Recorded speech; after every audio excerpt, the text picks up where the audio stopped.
I've been accused of being an angry man.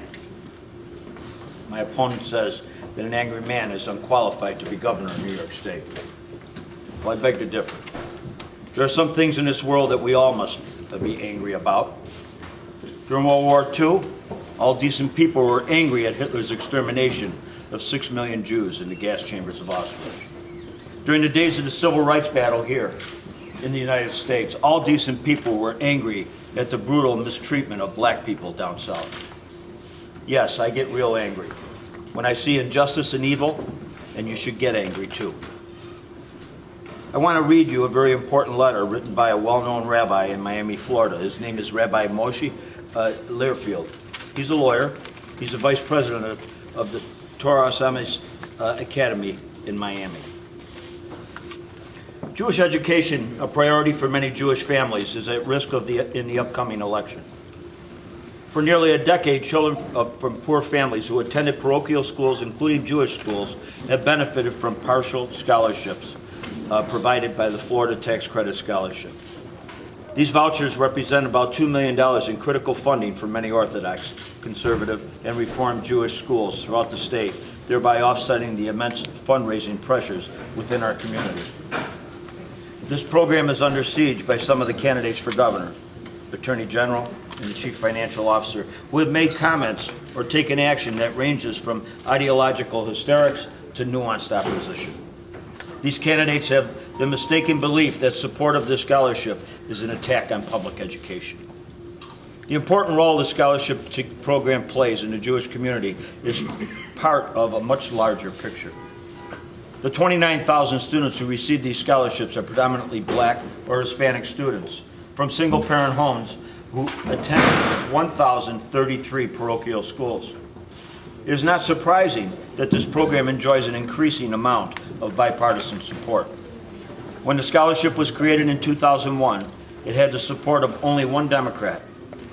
But last spring, when the legislature approved a significant expansion of the scholarship, it had the support of nearly half the Democrats, a majority of the Black caucus, and all but one member of the Hispanic caucus.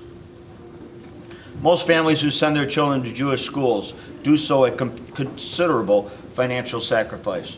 They pay substantial amounts of tuition, which is not tax deductible, to ensure a Jewish education for their children. They also pay taxes to support public schools, for which they receive no benefits. In fact, the public schools benefit because they do not have to incur the costs to educate these children. Most of our families are not eligible for scholarships. However, the mission of Jewish schools demands that they accept students from homes that cannot afford to pay even small amounts of tuition, and the difference is borne by the Jewish community at large, which is notable for its generosity, recognition of Jewish education as a sacred priority.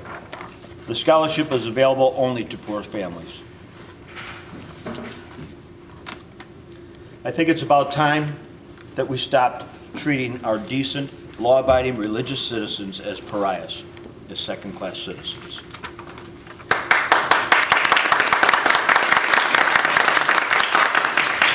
Why should the children of illegal immigrants who just crossed the border last night, hidden in a truck, be immediately entitled to an educational subsidy worth $13,500 per child in New York City, while the children of a hardworking American family right next door gets nothing, simply because they take their religious values seriously?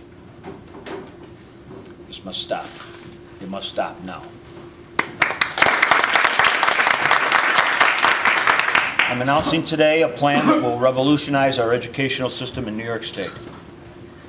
It will seek tax credits and tax-exempted scholarships for all needy children of New York State. It is the same successful plan as the one described by Rabbi Learfield in the letter I just read to you. The plan has been found constitutional by the Supreme Court of the United States in response to a challenge by public school teachers' unions. And very importantly, research studies have demonstrated that these kinds of plans, now in place all over the United States, yield a net savings to the taxpayer. No longer will needy black or Hispanic children be trapped in failing and dangerous public schools. Now they'll have a real choice. No longer will yeshiva parents be penalized and forced to pay for education twice.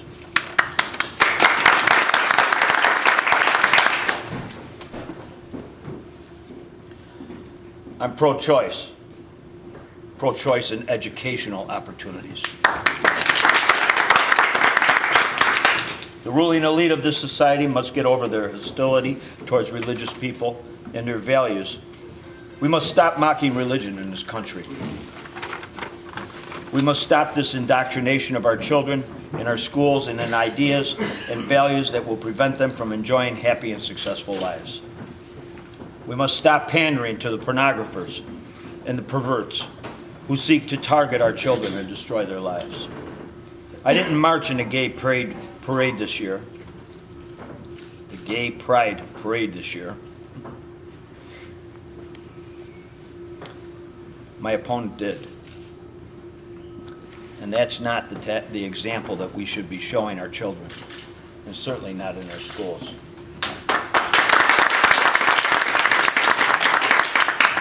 And don't misquote me as wanting to hurt homosexual people in any way.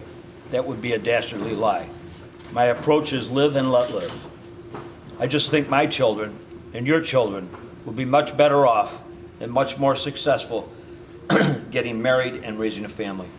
And I don't want them to be brainwashed into thinking that homosexuality is an equally valid or successful option. It isn't.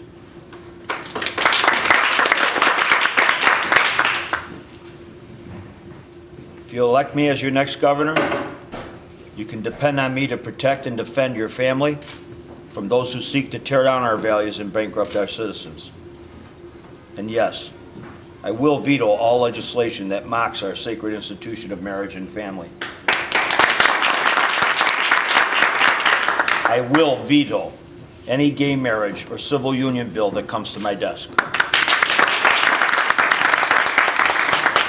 Yes, I'm angry, real angry, at the way our politically correct elites are mistreating our innocent children, and I want to protect them and give them a real future in America, the greatest country on God's green earth.